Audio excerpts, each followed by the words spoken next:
The Eastern Cushites, the Somali. Enjoying the snack? For sure. Thank you. Now, down to business. Were the Somali similar to the Borana?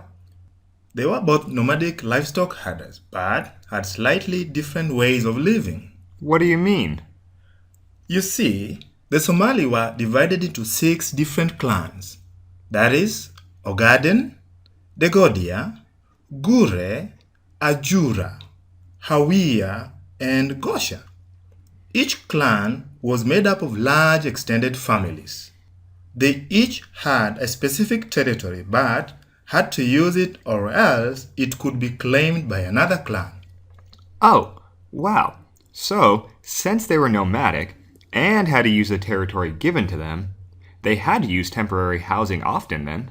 That is correct, but it should be noted that there is a minority section of the Somali called the Sab that actually do not practice moving around and instead are settled permanently. They are sometimes treated as inferior than the Somali nomads. That is interesting to know. What did those who were nomads do for their village setup if they were always on the move? Good question. The villages were made up of huts that could easily be taken down and put up. They were arranged in a half circle with a boma in the center. The boma used to protect this livestock with the sharp fences around it. Yes, and the men set these bomas up and were in charge of the livestock kraals. The women and daughters, like the Borana, were in charge of housing setup, both physically setting up and doing all the chores. What about religion? Islam is currently very popular in the region today. Was it so back then? Yes, Islam was the main religion in this area, having had much Muslim immigration. Their belief was in one God called Allah. Their priest is called Imam. Whoa, a little Arabic lesson. Now, what about an age set system? Yes, boys were circumcised during early puberty, that is, between the ages 10 and 15, and this was their group where they grew up. There were 10 total age groups, just like the Borana. And is it similar that they progress as junior warriors to senior warriors to junior elders and so on? Correct, like most systems do. But men always had to be ready to fight in any time of need, even if they were an elder. Anywhere, anytime. Did the elders have time to lead then? Yes, a group of elders ruled each clan.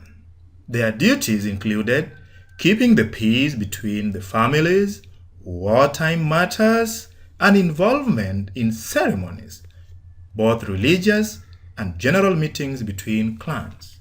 Between clans? Yeah, the different clans would work together in times of war and famine to ensure their survival. It is better to fight a common enemy with allies. So, was there a clan chief?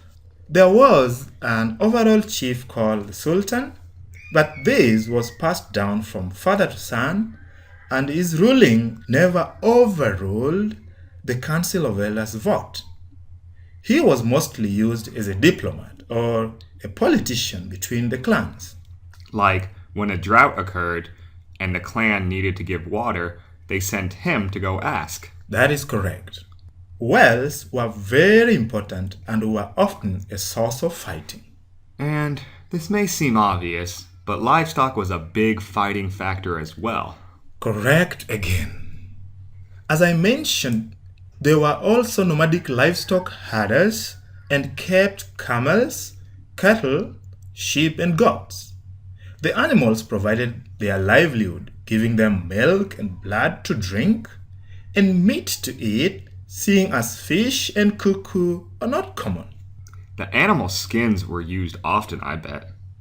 Yes, the sub and slaves were forced to work with the leather while the other classes did great woodworking and weaving, making bowls, tools, and mats that were used for the houses. Woodworking? That is a new skill we haven't spoken of. Did they get to trade these?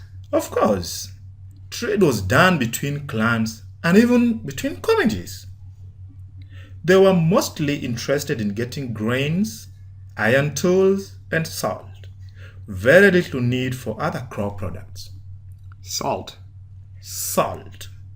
Salt helps keep meat stay preserved or able to stay for longer. Wow. All this talk of Muslim influence, trade, and even salt reminds me of the sweet salt water of Mombasa. I need to get out to the coast soon. Good news for you, Luanda. In 2 weeks, I am going on a museum tour. We should speak to your parents about tagging along. A museum tour? That's not a beach tour. But alright. Great time talking to you this weekend, Luanda. Now I have to go. I forgot to get dinner ready. Mama way.